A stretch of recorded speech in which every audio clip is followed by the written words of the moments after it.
नमस्कार, मैं रचना शर्मा। चढ़ती कला टाइम टीवी देख रहे सभी दर्शकों का स्वागत करती हूं। आप देख रहे हैं टॉप 10 न्यूज।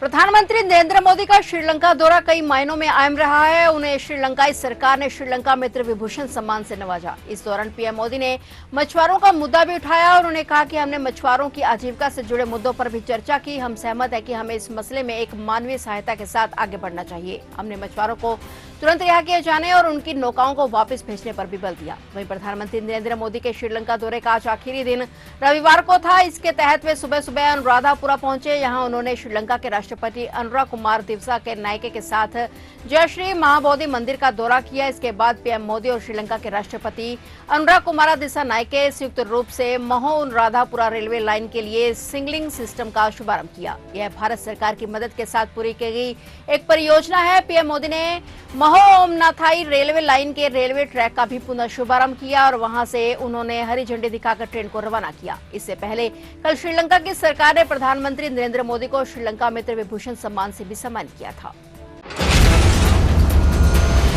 भाजपा के स्थापना दिवस के मौके पर प्रधानमंत्री नरेंद्र मोदी ने आज रविवार को कहा कि लोग पार्टी के सुशासन एजेंडे को देख रहे हैं, जो पिछले वर्षों में मिले ऐतिहासिक जनादेश में भी परिलक्षित होता है। पीएम मोदी ने पार्टी के स्थापना दिवस पर सभी भाजपा कार्यकर्ताओं को बधाई दी। पीएम ने कहा कि हम सभी उन सभी को याद करते हैं जिन्होंने पिछले कई दशकों में हमारी पार्टी को मजबूत करने के लिए खुद को समर्पित किया। प्रधानमंत्री ने कहा कि यह महत्वपूर्ण दिन हमें भारत की प्रगति के लिए काम करने और विकसित भारत के सपने को साकार करने की हमारी प्रतिबद्धता को दोहराता है। प्रधानमंत्री ने कहा कि हमारी सरकारें समाज की सेवा करती रहेंगी और सर्वांगीण विकास सुनिश्चित करेंगी। हमारी पार्टी की रीढ़ हमारे सभी मेहनती कार्यकर्ताओं को मेरी शुभकामनाएं, क्योंकि वे सक्रिय रूप से जमीनी स्तर पर काम कर रहे हैं और हमारे सुशासन के एजेंडे को आगे बढ़ा रहे हैं। बता दें कि आज बीजेपी शासित राज्यों में बीजेपी नेताओं के द्वारा अपनी पार्टी का स्थापना दिवस धूमधाम से मनाया जा रहा है।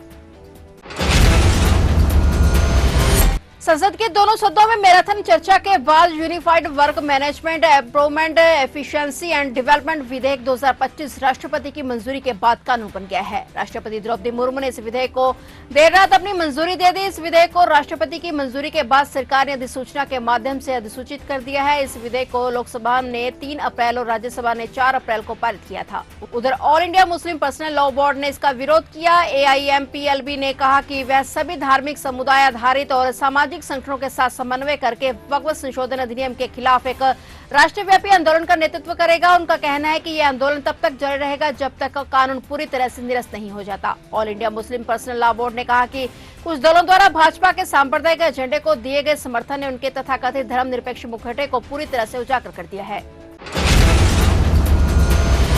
अयोध्या में राम जन्मोत्सव धूमधाम से मनाया जा रहा है। ठीक 12 बजे रामलीला का सूर्य तिलक हुआ और भगवान सूर्य की किरणें रामलीला के मस्तक का 4 मिनट तक अभिषेक करती रही। पूरी दुनिया इस दृश्य की साक्षी बनी। सूर्य तिलक को सही तरीके से कराने के लिए इसरो के साथ देश के विभिन्न IIT के वैज्ञानिक और इसका पूर्वाभ्यास करते रहे। शनिवार को अंतिम बार इसका सफल ट्रायल भी किया गया था। राम जन्मोत्सव पर रामलीला ने रत्न जड़ित पीले वस्त्र और सोने का मुकुट धारण कर भक्तों को दर्शन दिए।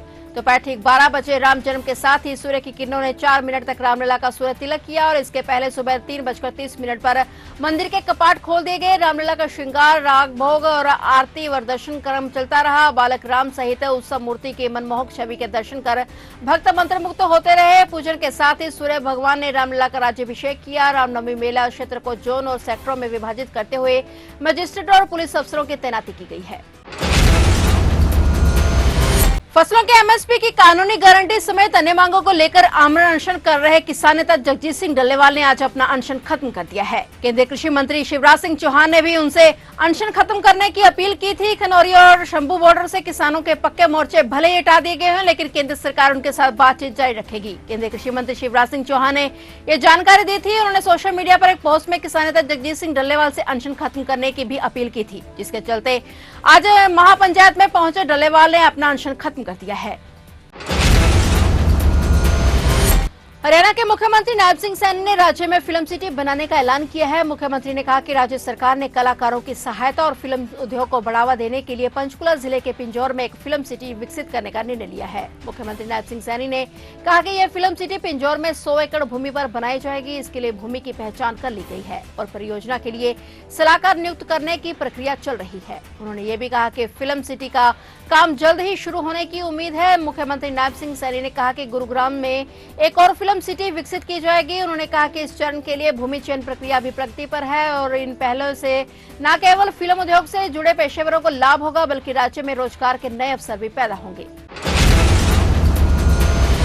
नक्सली को प्रेशर देने और सहयोग करने वाले कोयली बेड़ा क्षेत्र के 2 व्यक्तियों को पुलिस ने गिरफ्तार कर लिया है। डीएसपी अविनाश ठाकुर के नेतृत्व में थाना कोरर के अपराध के तहत ये कार्रवाई की गई है। मामले के मुख्य नक्सली आरोपी प्रतिबंधित भाकपा माओवादी संगठन के उत्तर बस्तर डिवीजन के बड़े कैडर के नक्सली कमांडर प्रभाकर उर्फ बालमुरी नारायण राव, राजय कांगे उर्फ निर्मला और उर्फ मालती और अन्य नक्सली आरोपियों के लिए संपूर्ण व्यवस्था करने वाले नक्सली सहयोगी रमेश कुमार कुमेटी पिता छतर सिंह 55 वर्षीय निवासी कड़मे और चिंतू ताम्रकर पिता कड़मे और चिंतू ताम्रकर पिता हीरा सिंह 36 वर्षीय निवासी कड़मे को गिरफ्तार कर जेल भेजा गया है। आरोपी कमांडर प्रभाकर के साथ डकैती और हत्या की घटनाओं में वे शामिल रहे हैं।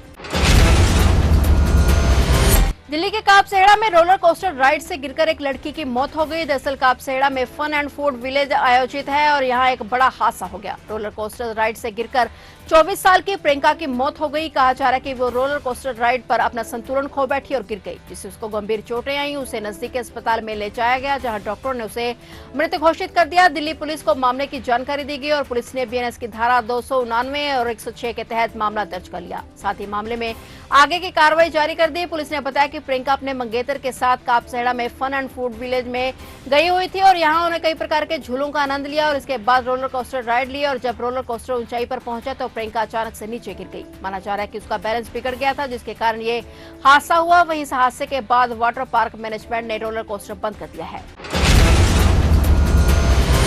मोहाली फेस 11 निवासी 12वीं कक्षा के एक छात्र ने बेस्टेक मॉल की 4थी मंजिल से कूदकर आत्महत्या कर ली। यह घटना सुबह करीब 9:30 बजे की है। जानकारी मिलते ही पुलिस ने छात्र को लेकर फेस 6 के सिविल अस्पताल पहुंचाया। वहां डॉक्टरों ने उसको मृत घोषित कर दिया। इस बारे में फेस 11 के एसएचओ गगनदीप सिंह ने बताया कि उनको सुबह 9:30 बजे सूचना मिली कि एक युवक ने बेस्टेक मॉल की 4थी मंजिल से छलांग लगा दी। मृतक छात्र अभिजीत टमटा की उम्र 17 वर्ष थी। मृतक के पिता मनमोहन सिंह के अनुसार अभिजीत काफी समय से तनाव में चल रहा था। मृतक छात्र के पिता के अनुसार उसके परिवार में अच्छा माहौल था और उसका एक छोटा भाई था जिसकी पहले ही मौत हो चुकी है। वह मानसिक तौर पर परेशान चल रहा था। एसएचओ के अनुसार अभिजीत का शव मोर्चे में रखवा दिया गया है और पोस्टमार्टम के बाद परिवारजनों को सौंप दिया जाएगा। पंजाबी सिंगर और एक्टर दिलजीत दोसांझ और अमेरिकी एक्टर विल स्मिथ ने आज अपने फैंस को चौंका दिया। दोनों ने एक अनोखे कोलैबोरेशन में सबको हैरान कर दिया और दिलजीत ने अपने इंस्टाग्राम पर एक मजेदार रील शेयर की जिसमें विल स्मिथ उनके साथ भांगड़ा करते नजर आए। विल स्मिथ ने दिलजीत के डांस स्टेप्स को कॉपी करने की कोशिश की जो देखने में बेहद मजेदार था। इस वीडियो के साथ दिलजीत ने लिखा कि पंजाबी आ गए हुए। लिविंग लेजेंड विल स्मिथ के साथ किंग विल स्मिथ को भांगड़ा करते हुए और पंजाबी ढोल की बीट्स पर मस्ती करते देखना प्रेरणादायक है। फिलहाल टॉप 10 न्यूज में इतना ही और नए समाचारों के साथ फिर से हाजिर होंगे। तब तक के लिए देखते रहिए चढ़ती कला टाइम टीवी और मुझे दीजिए इजाजत। धन्यवाद।